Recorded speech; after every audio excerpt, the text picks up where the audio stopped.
به نام استوار کننده گام ها. سلام به روی ما همه دانش آموزای عزیز. انشاءالله حال و احوالتون 20 درجه یک و عالی باشه و لحظات بسیار خوبی رو در حال سپری کردن باشین. بچه ها اتفاقای خوشگلی رو در این لایو قرار رقم بزنیم. درس ریاضی به یک درسی تبدیل شده که همه ازش ترس و واهمه دارن.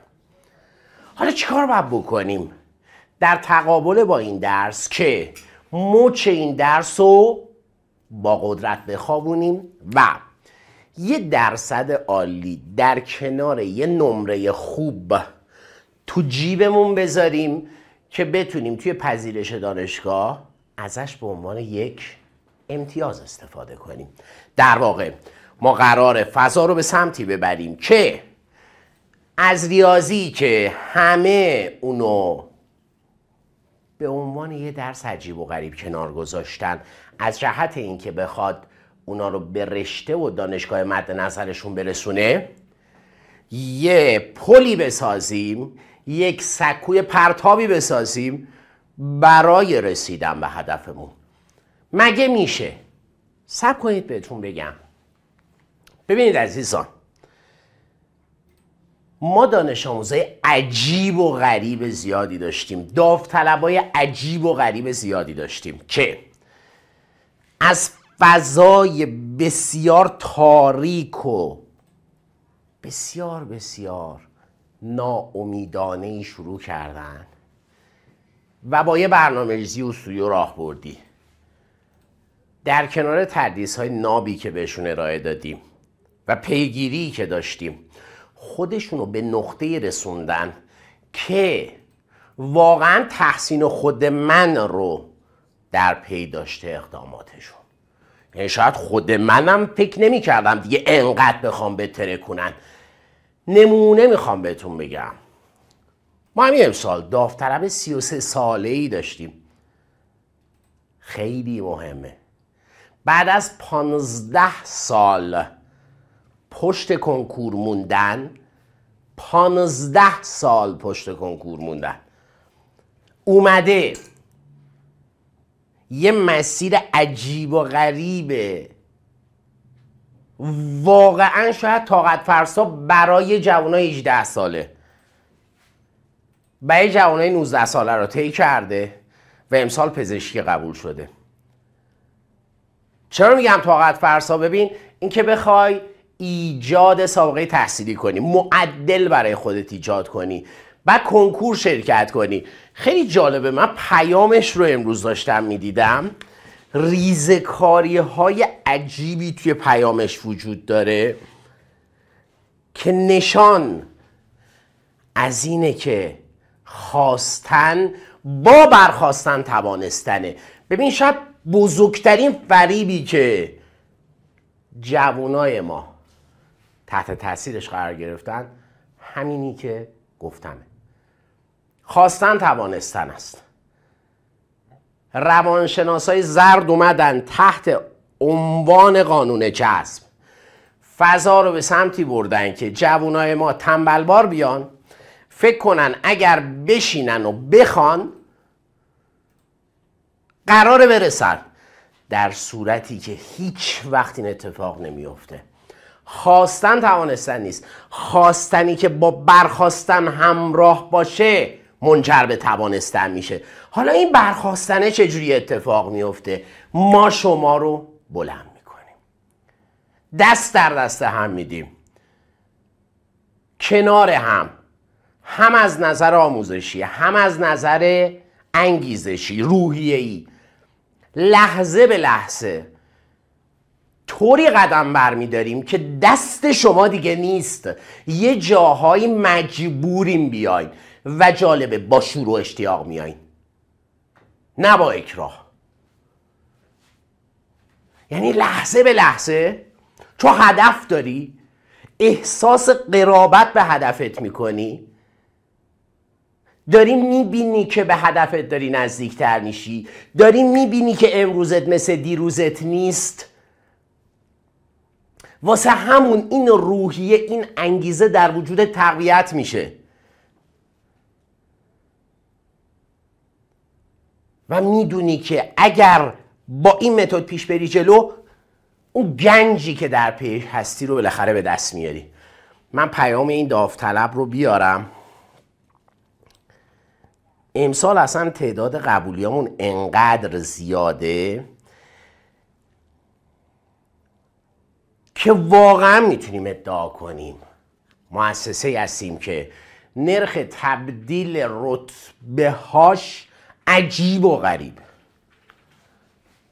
تعداد کل دانش آموز داوطلبش، تعداد کل رتبه برتراش، قبولیاش، وقتی که مقایسه میشه، ما اکثر دانش آموزها و رتبه هامون مسیر رو در پیش گرفتن که فرمول جادویی داره و اون فرمول دست ماست. ببینید 33 سال 93 فارغ التحصیل شده، رشته رادیولوژی خونده، مادر 2 فرزنده، شاغل تنها توی بیمارستان شهرشون، علیرغم تمام محدودیت ها و سختی های شیفت داخل بیمارستان، مخصوصا شیفت شب‌های تک نفره، تونسته بعد از 15 سال دوری از مدرسه فیزیک و ریاضی رو توی نهایی اولم لیست بگیره. ببین نهایی، امتحان تشریحی، و خیلی افت داره الان بگم بابا ولمون کن، من دوباره بعد 15 سال برم امتحان نهایی بدم، کنار یه سری افرادی که سنشون خیلی از من کمتره بشینم، بعد نگاه‌های تحقیرآمیزشون رو تحمل کنم که بعد حالا بخوام اصلا گیریم 20 بشم، میخوام به چی برسم؟ این همه مشقت رو چرا باید به جون بخرم؟ بعد میان رشته پزشکی رو قبول میشن، خانوم فرشته، و اینجوریه که انگیزه ها وقتی که بیان ساختار درستی به خودشون بگیرن، اولا تداوم پیدا میکنن، ثانیاً ما رو به اهدافی میرسونن که شاید در نگاه اول اصلاً تصور نمی کردیم اون اهداف توی زندگی ما محقق بشن. سال قبل خانم سارینا بلورچی، خیلی جالبه، میان پیش من بعد از 4-5 سال دوست داشته پزشکی قبول بشه، میخونه روزی که سر جلسه کنکور حضور به هم میرسونه 7 ماه باردار بود و کلاً 6 ماه بود که با من شروع کرده بود. ما اینقدر اصولی پیش رفتیم جلو و این خانوم اینقدر برنامه رو درست اجرا کرد، تدریس رو درست به کار گرفت در کنار برنامه، که با وجود اینکه سر جلسه کنکور 7 ماه باردار بود، رتبه 24 کنکور شد. رتبه 24 کنکور و پزشکی دانشگاه تهران قبول شد. و این نشون میده که اگر شماها فکر میکنید دغدغه‌هایی دارید، مشکلاتی دارید که میتونن سد راهتون بشن در راستای رسیدن به هدف بزرگتون، آقا جون مشکلات شما در مقابل داوطلبایی که من داشتم خنده‌دار، اصلا مشکل نیست، شوخیه. واسه خودتون مانع ذهنی نسازین. اکثر مواقع چیزایی که ما توی ذهنمون به عنوان مشکل سد راه برای رسیدن به اهدافمون در نظر گرفتیم فقط یه شوخی هن. وقتی مقایسه میکنیم با افراد دیگه ای که با بحرانها مواجه بودن و تونستن خیلی راحت، اونم نه در چند سال پشت سر همه طولانی فرسایشی، بلکه در کوتاه مدت نتیجه بگیرن. اینها نمونه هایی هستن که دارن میگن شما اون فرمول جادویی رو پیش ما دارید، اون اکسیری که میتونه شما رو با وجود ضعف‌های عمیق حتی چندین سال و چندین ماه به موفقیت برسونه رو پیش ما دارید و فقط کافیه بخواین و باید بخواین. اما چگونه همه اینا اتفاق میفته؟ امروز یه گپ اول لایو با هم داشته باشیم، بعد میریم در مورد روال تدریس هم صحبت میکنیم. ولی به نظرم خیلی مهمه که شما بدونید اصلا فضای کار چه شکلی خواهد بود. یعنی قراره چه اقداماتی رو انجام بدیم که در پی اون اقدامات اون اتفاق قشنگه، اون اتفاق خوشگله برای شما بیفته و حس و حال هممون کنار هم خوب بشه. بریم آغاز کنیم. ببینین من برای مطلبی رو بگم. دوست داشتم با این انتظارات شما از من شروع کنم، ولی یه تابو شکنی میخوام بکنم، از همین طرح درس شروع کنم. چرا؟ ببین ریاضی یه تفاوت اساسی با درس‌های دیگه داره. مباحثش عین حلقه های زنجیر به هم وصلن. اگر شما تقدم و تأخر رو توی مطالعه مباحث ریاضی مد نظر قرار ندید، این چرخه پیوسته، این رشته پیوسته تیکه تیکه میشه و عملاً چون پیوستگیش از بین میره دیگه نمیتونه نقش خوبی رو ایفا بکنه توی انجام کارهای مختلف. زمانی ریاضیه که یک شلاق زنجیری به هم پیوسته داشته باشیم که بتونیم با اون شلاق دوردست ها رو بزنیم. دوردست ها در ریاضی ترکیب مباحث مختلف با هم در قالب سوالایی هستن که عمق مفهومیشون الان زیاد شده. من نیاز دارم برای اینکه به اون عمق برسم یک زنجیر به هم پیوسته مستحکم با طول زیاد داشته باشم که این در پی چی حاصل میشه؟ من باید تقدم و تأخر رو رعایت کنم و مهمتر از اون تا زمانی که روی مبحث به تسلط نسبی و کافی نرسیدم که همین موضوع ترجمه داره که بهتون خواهم گفت، سراغ مبحث بعدی نرم.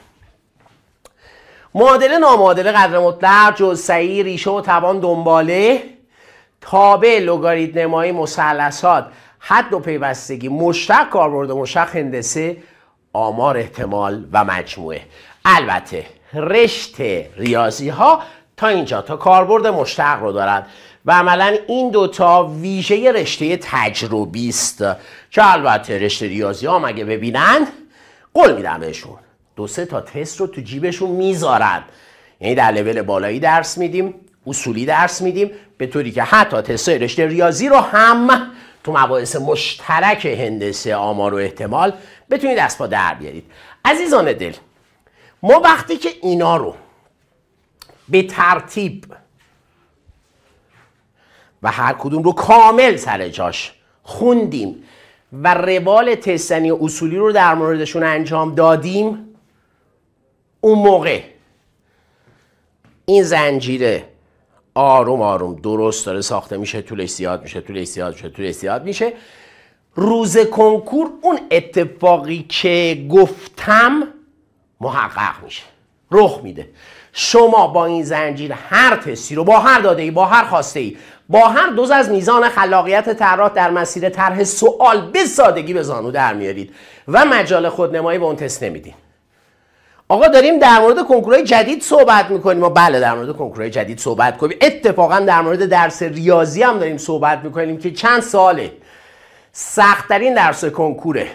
خیلی از معلم‌ها بعد کنکور بعضی از سوالاتشو نمیتونن حل کنن، ولی شما خواهید توانست. شما خواهید توانست.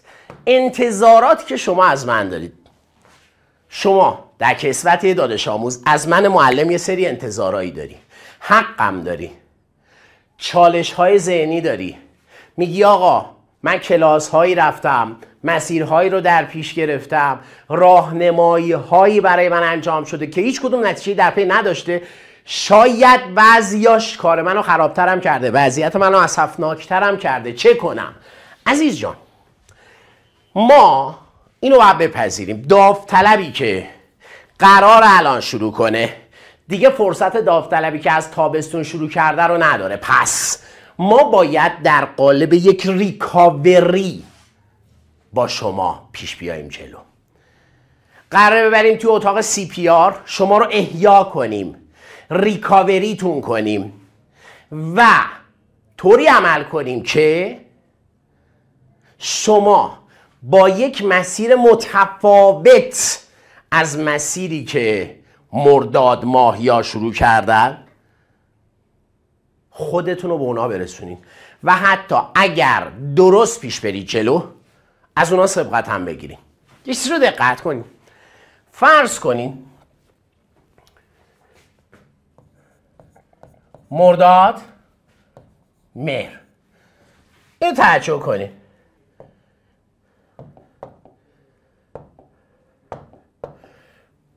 مرداد ماه یه همچین مسیری رو در پیش گرفتن. حالا چرا مسیرشون صاف و مستقیم نیست؟ یه بحث مشاوره‌ای مربوط به برنامه‌ریزی درسی، هیجانات دوران تابستان، خستگی‌های انتهای سال قبل و کلی ماجرای دیگه که مشاور در موردش با شما گپ خواهد زد. من با اون کاری ندارم. من الان دارم در مورد طرح ریکاوری صحبت میکنم. طرح ریکاوری هیچ پیچ و خمی در مسیر نداره. پیچ و خم باعث ایجاد پیچ و غم میشه. وقتی که مسیر صافه، یه اتوبان خوشگل با کیفیت، بنداز توش گاز بده. 10 لاینه 20 لاینه آماده کردیم، افتتاح کردیم تا شما بدون اینکه این پیچ و خمهای مردادی ها رو داشته باشین، صرفاً با 4 تا جلسه کاتالیزگر که جزوش متفاوت از جزوه مرداد ماهه، تستاش هم متفاوت از تستای مرداد ماهه، بیاین جلو و خودتونو به اونایی برسونین که مرداد ماه شروع کردن. حتی عزیزانی که توی دوره مرداد ماه ما بودن ولی کمکاری کردن، به اندازه کافی نخوندن، اونها هم میتونن با این طرح ریکاوری خودشون رو به نقطه‌ای برسونن که دیگه غمی به دل راه ندن. نگن آقا ما فرصت تابستون رو از دست دادیم، حسرت روزای تابستون رو نخورن. اتفاقا بگن آقا تابستون یه استراحت کردیم، الان انرژی زیادی داریم، بدون اینکه خطر ورود به فلات یادگیری به دلیل مطالعه مستمر و فرسایشی ما رو تهدید کنه، میتونیم 4 تا موتور درس بخونیم، تو این توربو هم بذاریم کنارش و چون استراحتمون هم کردیم با شور و اشتیاق درسامون رو پیش ببریم جلو. برای امتحانات نهایی آزمون‌های تشریحی برنامه ویژه‌ای داریم. توی هر مبحثی که برای 12 میخونیم سوال‌های سالهای قبل و سوال‌های جدیدی که میتونن توی امتحانات تشریحی بیان در قالب آزمون‌های متفاوت که بخوان دانش آموز رو به چالش بکشن رو بررسی میکنیم. آزمون کنکوری تستی رو هم که دقیق زیر ذره بین میبریم. آقا من این مطلب بگم، میگن تأثیر معدل توی پذیرش دانشگاه چقدره؟ امسال میگن شده 60 40. 60% معدل 40% آزمون تستی کنکور.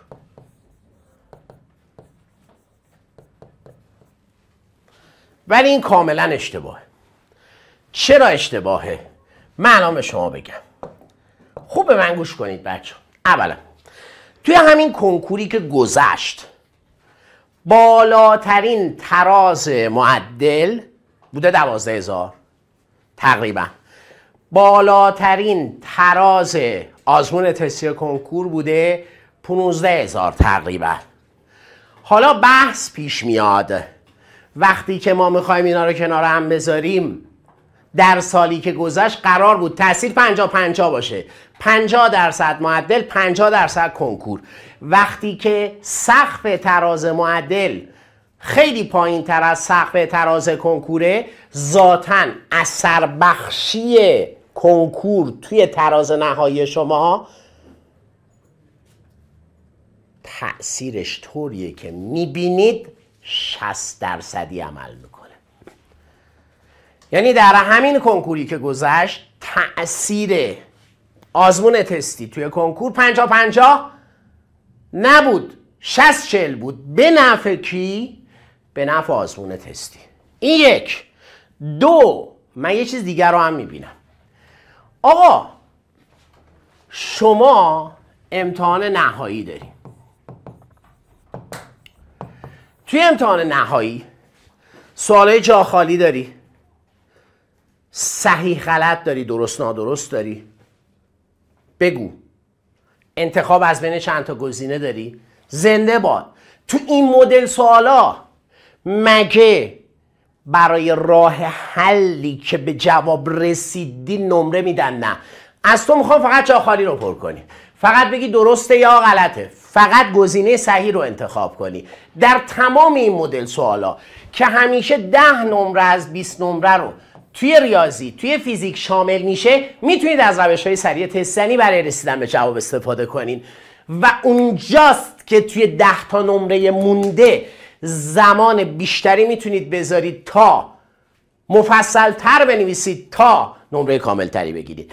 یعنی من میگم آزمون تشریحی مدرسه هم نصفش به صورت تستی میتونه حل بشه با شاگردهای تستی، چون برای راه حلش هیچ بارومی در نظر نگرفتن. و اگر اینا رو کنار هم بذاریم میبینیم تأثیر شاگردهای سریع حل سوالها، حالا چه توی کنکور چه توی امتحانات تشریحی نهایی، وقتی در کنار صرفاً تشریحی حل کردن سوالا قرار میگیره، نتیجه میشه 75 به 25. یعنی شما عدد صحیح رو اینجوری باید ببینید. من روی آزمون تستی کار کنم 75% امتیازم برای رسیدن به اون دانشگاه و شهر مد نظر رو فراهم کردم، با آزمون تشریحی فقط تاثیرش 25%. و اینا چیزاییه که بهش توجه نمی کنن و چون توجه نمی کنن مسیری رو که پیش روی شما تبیین می کنن یک مسیر پر از باگ و اشتباه و چاله چوله است که شما رو به قهقرا میفرسته. ولی ما نمیذاریم این اتفاق بیفته.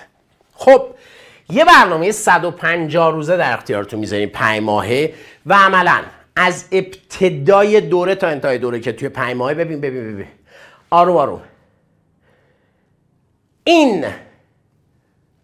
این حرکت رو روی کنکور و امتحان نهایی انجام میدیم، له و لوردش میکنیم. یعنی نمیذارم آب تو دلتون تکون بخوره، مثل شیر بالا سر همه چی وایستادم، خودم که جدا، مدرسای دیگه، برنامه‌ریزها و مشاورین مجموعه، واحدهای فنی غیر فنی، همه چی عین شیر بالا سرشون وایستادم. امسال میخوام یه رکورد بزنم، بیشترین تعداد رتبه برتر رو یه جوری از آنگام کلاس کنم که صدا کنه در کل تاریخ آموزش این کشور. به امید خدا روش سریع مطالعه هر درس رو قراره بهتون ارائه بدیم، مدرسین مجموعه، و توی هر درس فصول مختلفی وجود داره. گاهن یه فصل به دلیل شخصیت متفاوتی که داره روش مطالعه و یادگیری و تستنیش با یه فصل دیگه متفاوته. ما میاییم فصل به فصل بهتون میگیم که چگونه پیش برید جلو. توی هر فصل چجوری بخونید، چجوری تست بزنید، آداب مطالعتون رو چجوری پیش ببرید جلو، کی زمان بگیرید کی زمان نگیرید، کی درصد بگیرید کی درصد نگیرید، کی به پاسخنامه مراجعه کنید کی مراجعه نکنید، کی تست ها رو به صورت طبقه بندی شده بزنید، کی تست ها رو به صورت پراکنده بزنید، به همین ترتیب الاخر. و عملا اینها مهارت هایی هستن که وقتی که عجین میشن با تدریس ما، عجین میشن با برنامه ریزی که مشاورین ما تقدیمتون میکنن، نقش یک کاتالیزگر سرعت بخش به رسیدن شما به موفقیت رو ایفا خواهند کرد. کوچکترین نگرانی نداشته باشین. آزمون‌های ویژه پایان هر فصل رو داریم که بعد از اینکه شما اون آزمون‌ها رو دادید میتونید تحلیل آزمون رو ببینید، حل ویدیویی سوال‌هاش رو هم میتونید داشته باشید. و اما اعترافنامه طراح، اتفاقی که برای اولین بار قرار رقم بزنیم در تاریخ کنکور ایران که شما با پیشگویی سوالهای کنکور و امتحان نهایی قبل از آزمون،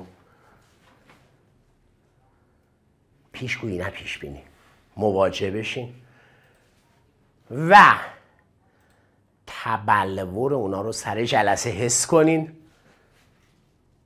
و با حال خوب و با انرژی خوب و با استراتژی مناسب با اونا برخورد کنید. دو، همشون رو بفرستید توی پارکینگ و مسیر رو برای خودتون باز کنید و انشالله موفق بشین. عزیزای دل، اعترافنامه طراح که مطابق با آزمون قلمچیه قراره چی کار بکنه؟ قراره ما به شما بگیم اگر سوال جدیدی توی کنکور قراره بیاد که تا حالا نیومده و آرشیوی ازش وجود نداره، این سوال چه شکلی؟ ببین ما کلی سوال تالیفی داریم توی منابع مختلف، بانک تست آزمون ها، ولی هیچ کدوم توی کنکور نمیان. این همه آزمون توی کشور داریم، در این مورد ادعا دارم این همه آزمون، هر سال کلی سوال تالیفی توی مقاطع مختلف، 10ام 11ام 12ام طرح میکنن. بعد کنکور مملکت برگزار میشه، همشون با هم جمع میشن میگن ما همه در کنار هم توی درس ریاضی بیشتر از 30% سوالا رو نتونستیم پیش بینی کنیم. خب به چیتون مینازید؟ ما به تنهایی سال قبل 60% سوالا رو فقط در قالب یک دوره 4 آزمونه پیش بینی کردیم با 200 تا سوال، نه با 5000 تا سوال در طول سال، توی 1 ماه، نه در 12 ماه، به تنهایی، نه با یک اکیپ 20 نفره. اینه واقعیت ها رو باید گفت. هذا من فضل ربی، خدا این لطفو به من کرده. اولا در این مورد بگم که من ادعا نمی کنم هر چی که خدا داده همون لحظه میتونه از من بگیره، ولی نتایجی که این توانمندی گذاشته شده در مغز من میاد بروز میده مهمه. بیا ازش استفاده کن. آموزش های غلط رو کنار بذار، مشاوره های نادرست رو کنار بذار، ببین راه درست چیه، اون راه درست رو انتخاب کن، تو اون راه ثابت قدم باش، تحت تاثیر اون قرار نگیر.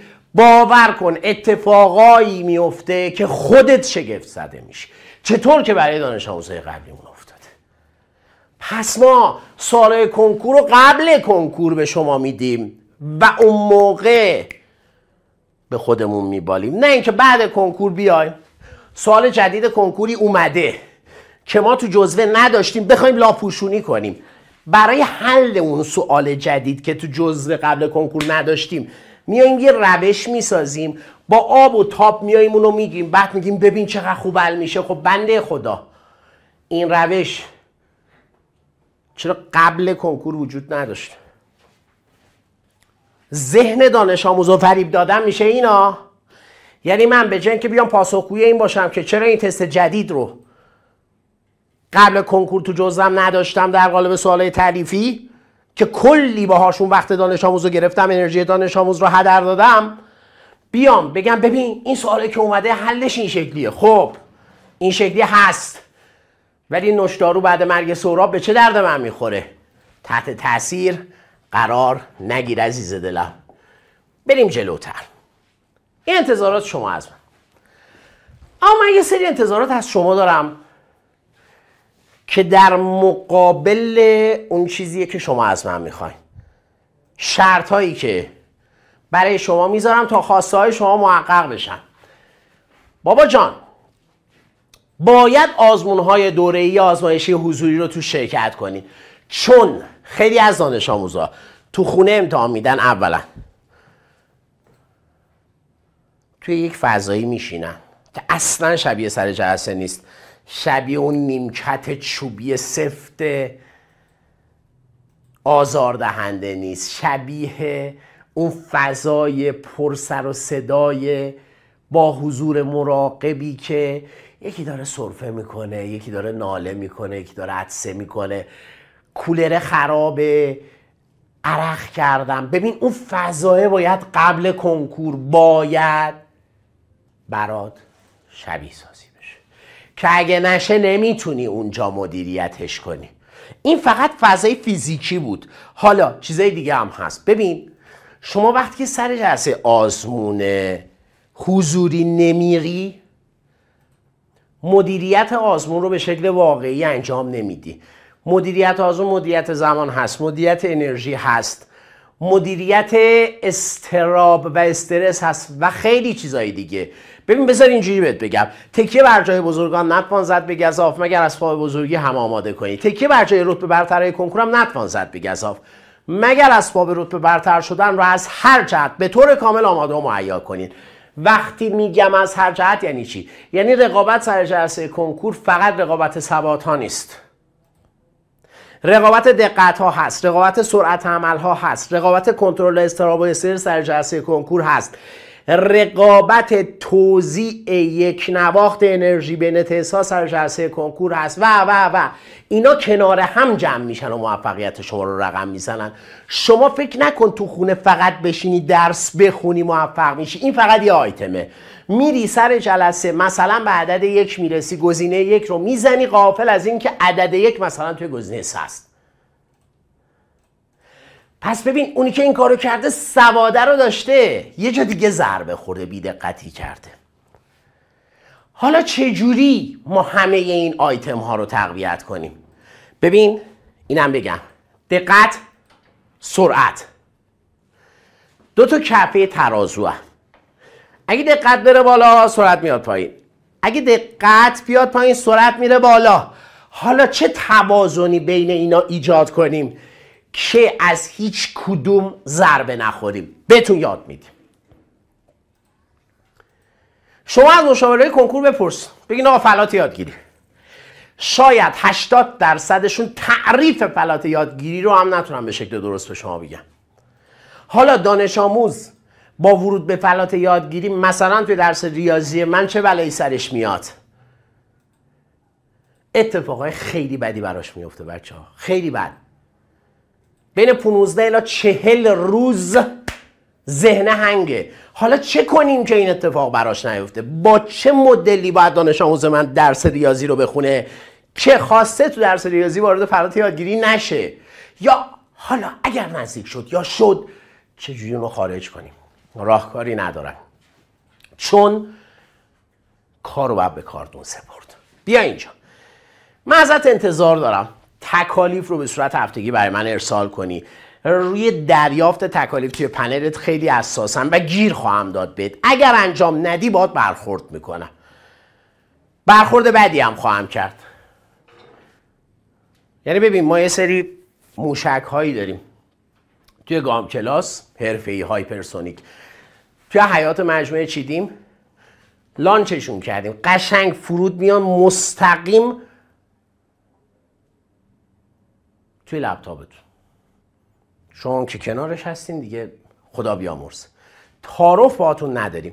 یه مسیری رو شروع کردیم که شما باید به نتیجه برسین به دو علت: یک به خاطر خودتون، دو به خاطر اعتبار من. یعنی به خاطر خودم هم که شده نمیخوام اعتبار 20 سالم و زیر سوال ببرم. وایستادم بالا سرت که درس بخونی، مجبوری که بخونی، نخونی وای به حالت. نمیذارم زحمت‌های شبانه روزی خودت، دغدغه ها و دلنگرانی هایی که پدر و مادرت دارن بی خودی هدر بره. اینا میتونن تبدیل به انرژی های وافری بشن که تزریق بشن تو وجود شما برای رسیدن به دستاوردهای بزرگ.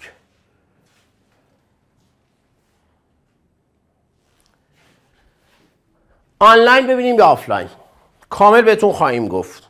دانش آموزهایی که توی دوره‌های ما شرکت میکنن کدوما آنلاین ببینن، کدوما آفلاین ببینن، کدوما ترکیبی از آنلاین و آفلاین رو ببینن و به چه شکلی ببینن.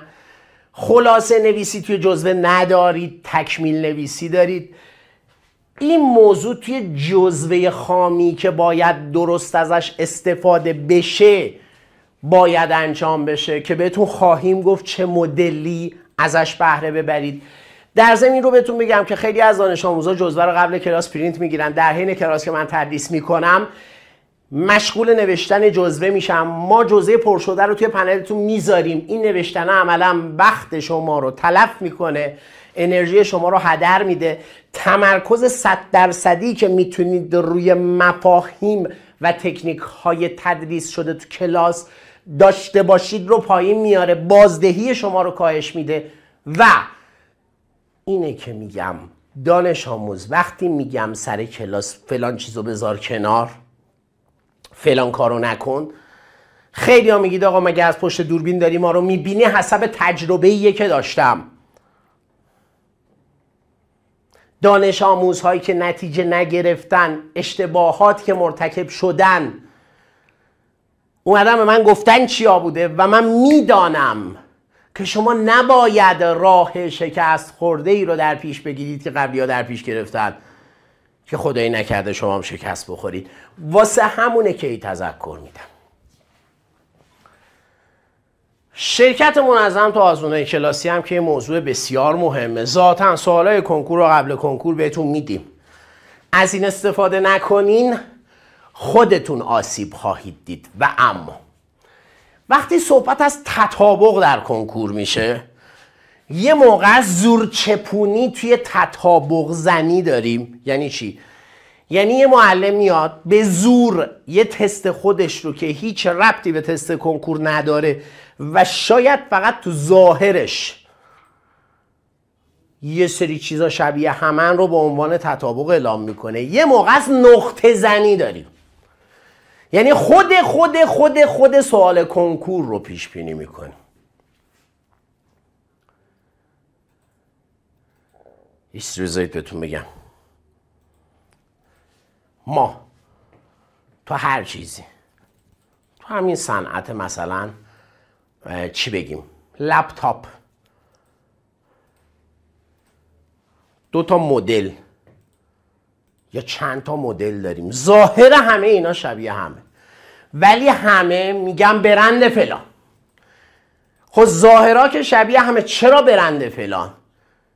چون اون برنده اصل ماجرا رو گرفته و نیازهای عموم جامعه رو برطرف کرده، پوشش داده. اینجا هم همینه. یه لحظه نگاه کن. کنکور اردیبهشت 1403 این تست رو داده. عبارت رو ببین. اینو بهتون بگم که پیش‌بینی‌هایی هایی که من براتون آوردم عموماً از دل همایش هاست و نکته و تستا. یعنی من یه سری دوره های کوتاهی داشتم، مثلا همایش 150 تا سوال، 120 تا سوال، نکته و تست کلا 400 تا سوال، نه 1200 تا سوال، 4000 تا سوال. تطابق بین سوالای کنکور و سوالای من از دل جزوات همایش و نکته و تستم بوده، نه اینکه بیام یک سال دانش آموز و وقتش رو با 5000 تا تست بگیرم، بعد دانش آموز بره سر جلسه ببینه هیچ کدوم از سوالایی که من حل کردم مشابهش تو کنکور نیومده.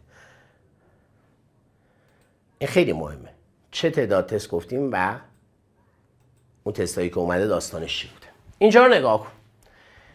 گفتم حاصل این عبارت به ازای x مساوی پی 24 a، حالا تانژانت 15 درجه مثلا 28 صدم باشه، حاصل این عبارت هم بیا. حالا 8 a منهای 9 b چی میشه؟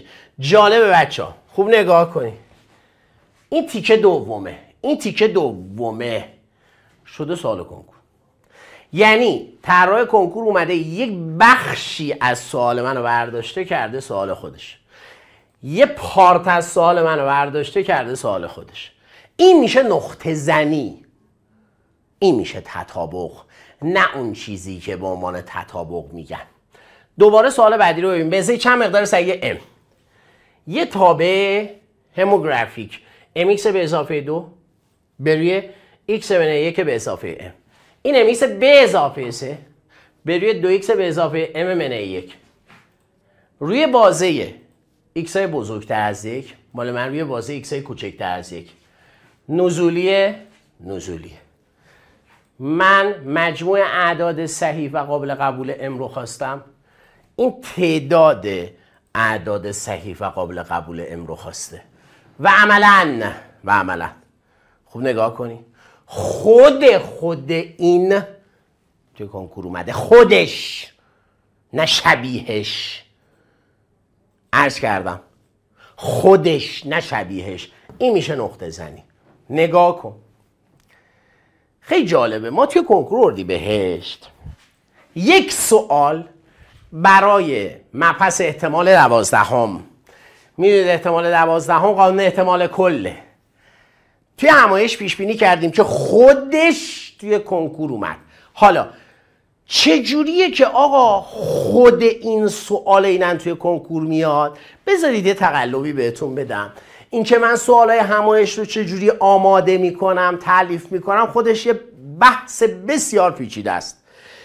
اگر عزیزان دلی لایو رو میبینن که مثلا یکی از این متدها رو میخوان یاد بگیرن، بذاریم بهشون بگم آیون شما باید زمان بذارین روی دانش آموز، ارزش قائل باشین برای وقت دانش آموز، نه اینکه تایم توی یه سری جاها سپری بشه فقط در زمان کلاس بیاییم و به امورات دانش آموز رسیدگی کنین. الان میگم ببین، من اومدم نگاه کردم گفتم آقا این کارخونهه که تمرین کتاب بوده تست فلان سال بوده، این شهر و روستا که تمرین کتاب بوده تست فلان سال بوده. توی این 2-3 سال داخل و خارج نگاه کردم دیدم آقا جعبه اول جعبه دوم هر کدوم حاوی یه سری مهره رنگی که از جعبه اول مهره در بیارم بذارم تو جعبه دوم، بعد از جعبه دوم مهر نهایی رو خارج کنم تست نشده، همونو گذاشتم تو جزء همایش، سختشم کردم. یعنی چی؟ ببین از جعبه اول 2 تا مهره بردم تو جعبه دوم، بعد 2 تا مهره هم از جعبه دوم خارج کردم، در صورتی که تست کنکور یه مهره از اولی به دومی رفته و یه مهره از دومی خارج شده. اینو طرح کردم و خودش توی کنکور اومد. پس این که میگی چجوری نقطه زنی میکنی؟ آقا کار خاصی نمی کنیم، زمان میذاریم، انرژی میذاریم برای دانش آموز، احترام قائلیم براش، سالهای قبل و خط فکری گزینشگرای کنکور رو بررسی میکنیم، ببینیم رو چیا فوکوس کردن، چیا مونده که میتونن روش فوکوس کنن، همونا رو توی جزوهمون میاریم توی جزوه‌های همایش، به عنوان پیشانی سوالای کنکور مطرح میکنیم و تمام. یا منابع روسی و منابع ترک، منابع روسی توی مباحث دیفرانسیلی، منابع ترک توی مباحث هندسه به شدت سوالاشون ترجمه میشه و عیناً بدون تغییر حتی عدد و رقم و شکل میاد. حالا کدوما شخصیت کنکوری دارن، اونا رو استخراج میکنیم تو جزوه‌مون میذاریم. بچه‌ها همه این اتفاقا کنار همه که باعث میشه دانش آموزای ما حتی با ضعف عمیق چندین ساله و چندین ماهه تو مدت زمان کوتاه بیان پیش ما رشد کنن. در کنار تمام اینا لطف خدام که همیشه همراه ما بوده. بچه‌ها ما یه اتفاق خوشگل رو می‌خوایم براتون رقم بزنیم. اولا اگر دوست دارید امسال در کنار ما باشین، یه درس ریاضی خوشگل، ریاضی ترجمه‌ای و حسابان با هم پیش ببریم جلو و روز کنکور بهتره کنیم، حتما یه کادری پایین همین فیلمی که الان دارید لایو میبینید، حالا اگر با لپتاپ یا پی سی دارید میبینید، اگر یه مقدار صفحتون رو بالا بکشین پایین همین کادر تصویر اونجا هست، لطفاً اون کادر رو پر کنید که از تخفیف ویژه 25% ما بهره مند بشین. اینقدر عالیه این تخفیف 25% لذت بخشه که حالا بعداً اگر استفاده نکنین این طعم شیرینی که الان داره از بین خواهد رفت. بهتره که استفاده کنید. در ضمن در کنارش ما کل جزوه معادله سهمی و نامعادله رو تقدیمتون میکنیم، کاملا رایگان در اختیار همه میذاریم که با مدل کاری ما آشنا بشیم، ببینید ما اصلا تو کلاسامون چه میکنیم، لول سوالا رو ببینین، بیایید با تست‌های کنکور مقایسه کنین، ببینید چقدر ساده، چقدر بی‌نظیر میشه یه جزوه رو با حجم کم به سمتی سوق داد که دانش آموز تمام ابعاد بلایه‌های آشکار و پنهان مباحث رو یاد بگیره، عمیق با اونا ارتباط برقرار کنه و در روند پاسخگویی به سوالهای تستی و همچنین تشریح از اون استفاده کنه. پس حتما کادر پایین رو پر کنید. کارشناسای ما با شما تماس میگیرن. اولا 25% تخفیف میتونید ازش بهره ببرید. ثانیاً جزوه پرشده رو هم میتونید کاملا رایگان داشته باشین و سوالهایی که به عنوان باگ ذهنی دارید رو از کارشناسای ما بپرسین که بهتون جواب بدن که انشالله اگر اقناع شدید توی دوره ثبت نام کنید و حرکت خوشگله رو از هفته بعد استارت بزنید. بریم جلوتر. ببین به ازای کدام مقدار آ، نمودار تابع وارون این تابع خط فلان رو در نقطه ورز یک قطع میکنه، وارون تابع فلان خط فلان رو در نقطه ورز 7.2 قطع میکنه. F4 چی؟ خب اینجا اگه آ رو پیدا کنین ذاتاً F هر چیزی رو میتونید مشخص کنین. نقطه زنی اونم این سوال بسیار آسان تر از این، چون مدل محاسبات این به دلیل حضور اعداد اعشاری عجیب و غریب بوده توی کنکور اومده. بریم جلوتر.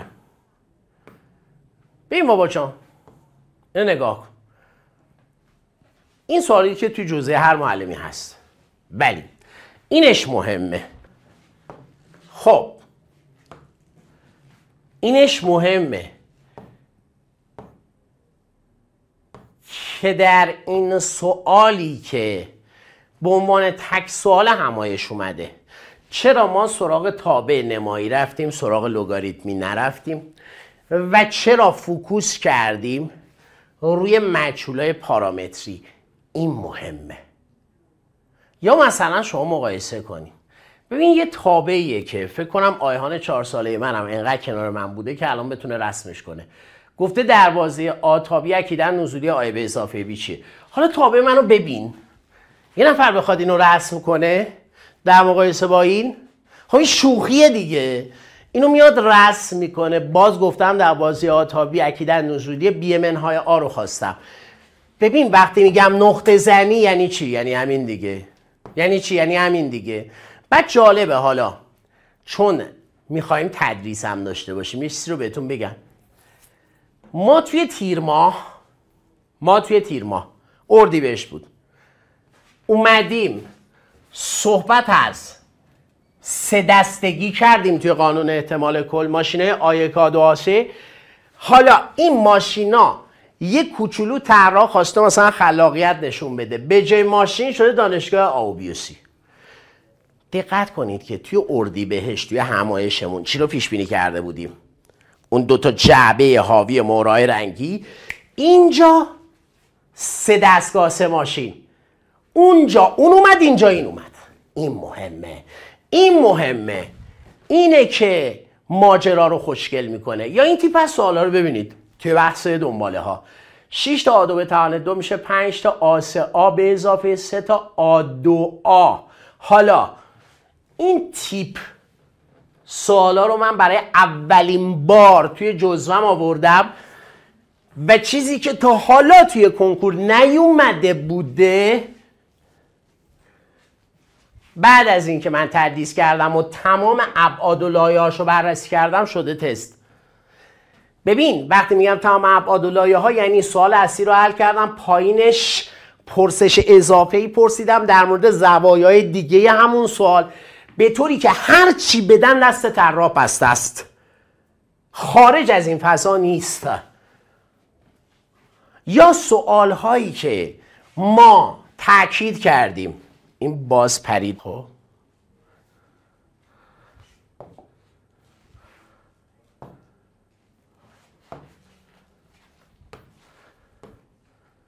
ما توی این تطابقه دیگه محیط پاورپوینت هم پراش ریخته دیگه.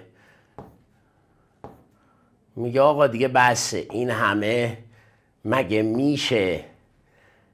ببینید توی بحث حد ما اومدیم به بچه ها یاد دادیم شما مثلا ممکنه یه جای آبیوم یا بیاوم یا آدربی نیازتون باشه، بدون اینکه لازم باشه خود آ و خود بی رو پیدا کنید، فقط این ترکیبه رو حاصلش رو باید به دست بیارید.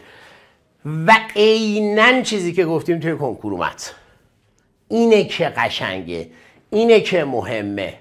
یا این سوال رو در لولی بالاتر توی کلاسمون حل کردیم، لول پایین ترش توی کنکور اومده و به همین ترتیب الاخر. یعنی میخوام بگم توی درس ریاضی برید نگاه کنید، تطابق‌ها اینجوری بوده، ادعا این بوده آقا تمام آزمون‌های کشور، تمام بانک تست‌های کشور 40% سوالا رو تونستن پیش بینی کنن تو تیر، ولی ما توی همایش 60% رو پیش بینی کردیم. نمیگم دوره جامعه سالیانه، حتی نمیگم نکته و تست، توی همایش 150 سواله. پس خوش بود گر که تجربه آید به میان. اگه بخوای راه درست رو انتخاب کنی میشه. این چیزی هم که من دارم در اختیارت میذارم نتیجه 20 سال تجربه است، 20 سال تدریس شبانه روزیه، بالغ بر 20,000 تا برنامه تلویزیونی، بالغ بر 5,000 تا برنامه رادیویی، بالغ بر 2,000 تا همایش توی اقصانوگات کشور و برخورد با اقلیم‌های مختلف دانش آموزی، سطوح مختلف دانش آموزها با سلایق مختلف که همه با همه رو دیدم و الان اساره و چکیده این تجربیات 20 ساله رو یه جا جمع کردم در قالب دوره‌های آنلاین و آفلاینمون و تقدیمتون میکنم. و همین تجربه باعث میشه که توی این دوره ها با صرف انرژی کم به نتایج درخشان برسید. خب برگردیم اینجا. این باند پایین نمیتونه نباشه. یه بار دیگه من بیارم. اوکیه؟ بسیار عالی، بسیار عالی، بسیار عالی. بیاییم اینجا بریم سراغ درسنامه.